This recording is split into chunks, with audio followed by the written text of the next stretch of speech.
know a judge, a judge should always be notified, be recognized that he's judging. So I'll put on my swap that I always use to judge, or one of them anyway.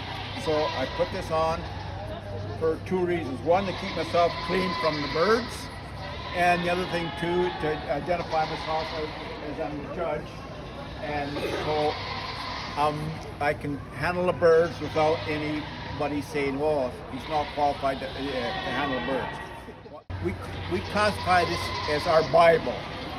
Every bird that is entered in the show is judged according to the standard of perfection, according to this book. I think Callum was here before, talked about the different breeds and what they can. So this is what we go by. We do not deviate from this. So the birds are placed according to this. So one of the very important things to remember is when a judge first starts off in that, if he's given a class to judge, and let's say we're given the American class, so when you're given that class to judge, you should know right off the bat, that you've got to remember what's the disqualifications of certain breeds. So, and some of the defects as you go through judging different shows, being around, you get to learn what some of the defects are of different birds and that. So that's always in the back of the judge's mind. One of the things I always tell people that are raising birds and want to put birds in the show is, it's an old saying, is you build your barn first and then you paint it, okay? So in other words, what I mean by that is type.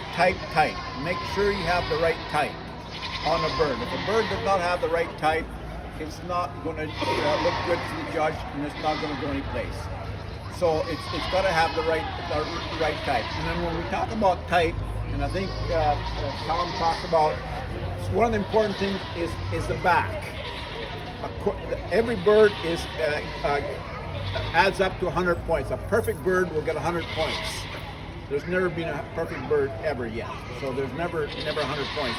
But a bird that has like a back, the back is worth 12 points just to have it for a back. It's got the right back, and that they'll get the 12 points.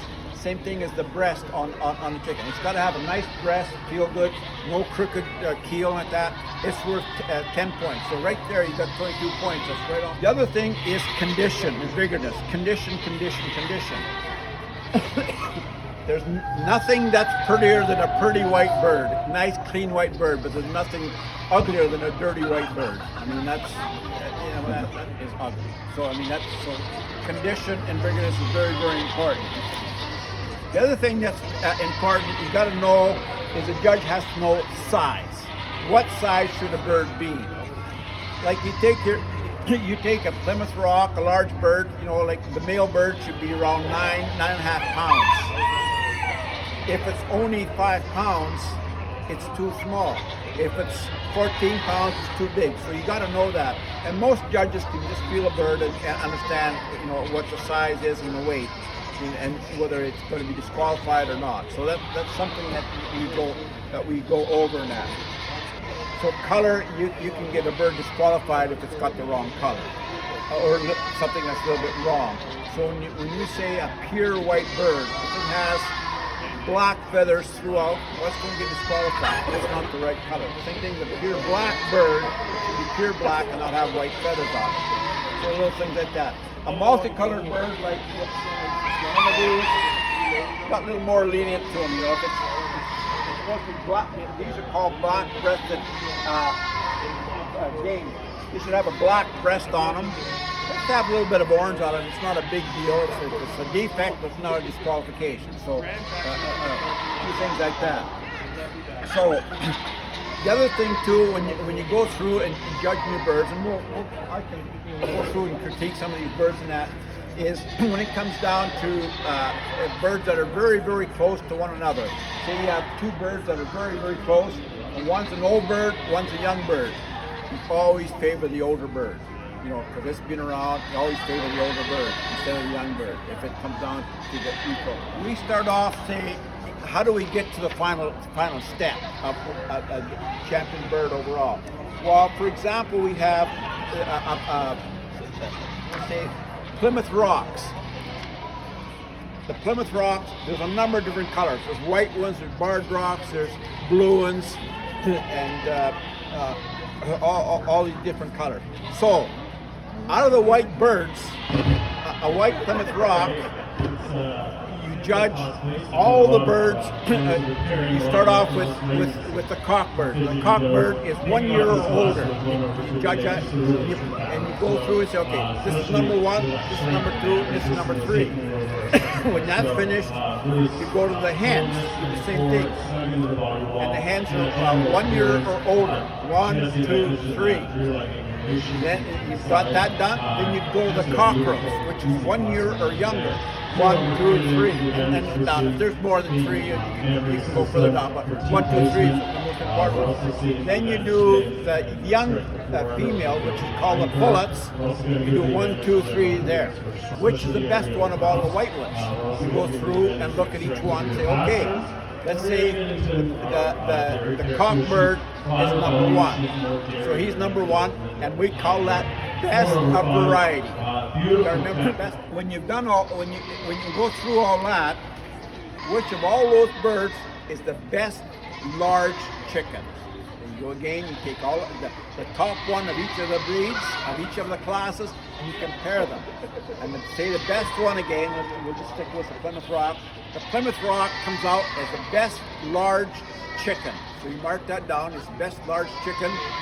You mark it down reserve. Maybe, let's say the best reserve, the large chicken is the Cochin. So that becomes the second best large chicken. So the large birds are done. Next we do the bantams. We go through the same process with the bantam. Except, okay, so it's the best bantam against the best large fowl, which is the Plymouth Rock. Then you got to do the turkeys. If there's any turkeys, you check out the turkeys. You get champion turkey, champion large fowl, champion bantam, and you also do guinea fowls. Sometimes the guinea fowl in the show, there's very few of them. So of all those, they become, you judge champion land fowl. In other words, ones that don't go in the water, okay? They're land fowl, so it's chickens like this. So you compare the turkeys, the guinea fowl, the large chicken, and the bantam chicken. Which is the best of all of those? And you pick out and say the Plymouth Rock is the best one again. So you say, okay, that's champion large fowl. I mean champion land fowl this time.